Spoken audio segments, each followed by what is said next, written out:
dhalinyaro fariintan fahma oo isgaarsiiya Puntland shaqo la'aan kama jirto ee musuq baa ka jira inta waa inaan isla fahanaa dhalinyaro ha quusanina maalmihii wacnaa way soo socdaan ka jooga tahriibka Puntland cadaalad kama jirto sida uu cadaynayo oo marxantiga inoo ku furayo wasiir dawlaha madaxtooyada Puntland aan dhageysano marxantiga nool ee dulmiga iyo musuqmaasuqa ka jira gudaha Puntland oo sababay dhalinyaradu inay meel kasta isku qaado dalka ka tahriibto afka xulashada shaqaalaha dawladdu u sameeyso cadaaladna maaha waa sax productive maaha anu soo dawladdu ma shaqeeyo habka wax loo xulaa hab dawladnimada caawin kara maaha waxu baahan tahay in wax laga bedelo xariiqadu waxay tahay dadka tahriiba waa dadka ugu fiican nolosha dadka reer Puntland dahooniyo dacaayad haw tahriibin حاجة هذا تجربة وداعيين دولار كل فيسبوك بس يقول لسه موقتها حتى قبيل وحكود دفاعه ولي قصاص أوشق الآن يسا وسيرتنا فريمها سيك هذا صدر الدولار مدحتويله كوان توبة قبيلة ده عقلك إنه هذا فوق غير هبل ضل يرى ككعة فدقة سودا هذا الضوء ضيال مقال كوات شرقريسا waxay ka turjumaysaa inaad ku xiran tahay wararka wakaaladda wararka ee Kilwa Media wax ka codsanaya inaad muuqaalka sii share garayso si uu u gaaro cidda uu khuseeyo muuqaalka sii share garay si aad wax uga ogaato dhagaraha qarsoon ee ka socda kuliyadda tababarada ciidamada booliska Soomaaliyeed ee Carmo iyo dhagarta lagu hayo dhalinyaro dhawaan lagu soo xirigeliyay in loo hayo shaqo tartan loo galay oo dahfuran ku dhawaad 500 oo dhalinyaro ah ayaa lagu ururiyay kuliyadda tababarada ee Carmo 3 bilood ka hor kuwaas oo loo sheegay in haddii ay imtixaamaadka iyo tababarada ku baasaan laga shaqaalaysiin doono aeroboorada Puntland kantaroolada hay'adaha CID-da hay'adaha sirdoonka dekadda madaxtooyada balse maxaa dhacay intaas kadib goortay dhalinyarada tababarkii dhamaysteen rajadii maxaa isbedelay barnaamijkaas aan idin hayaa soo dhawaada kuliyadii tababarada ciidanka booliska Soomaaliyeed ee Carmo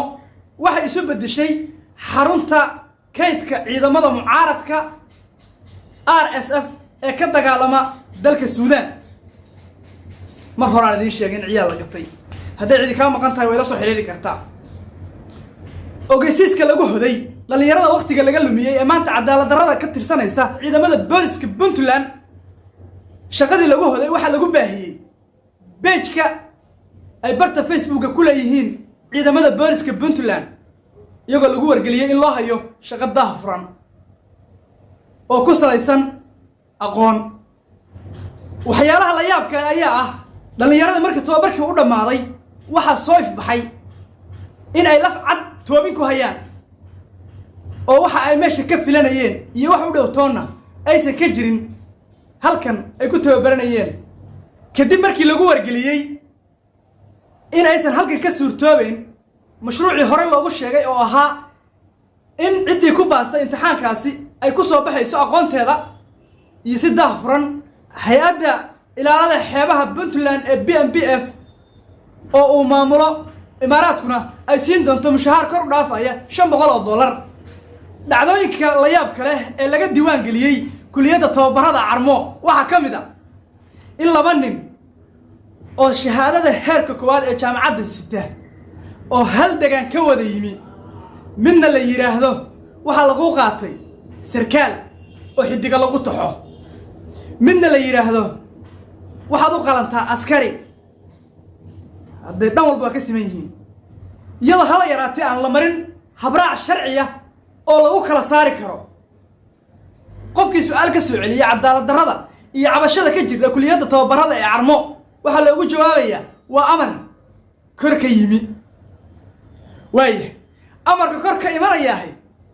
yuu ka soo baxaya marka wax yar baan rabaa inaan idin iftiimiyo meesha cadaalad darrada ka soo unkantay 3 qof buu ka soo baxay amarkaas 3 qof midi waa Cabdirabbi oo ah agaasimaha hay'adda BNPF-ta madaxweynaha ina adeerkiis midna waa madaxweynaha adeerkiiso waa agaasime ku-xigeenka madaxtooyada Puntland waxa la yiraahdaa in cabaade waa ninka muuqaaladiisa tira ka dhowr jeer aad aragteen halkan idin kula wadaagay isaga oo ay ka cabanayaan ciidamada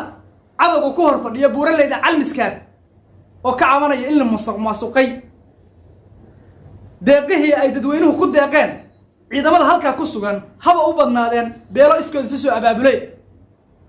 qofka saddexaadna waxa weeye wiilka madaxweynuhu u dhalay Cabdullaahi haddaba su'aal baan weydiinaya xalku muxuu yahay dhalinyaro ama dadweyne kuwani waxa ay saqiiriyeen rajadii dhalinyarada reer Puntland xalku muxuu yahay haddii meel kasta qoyska caraysan ee madaxweyne Deni loo daba fariisanayo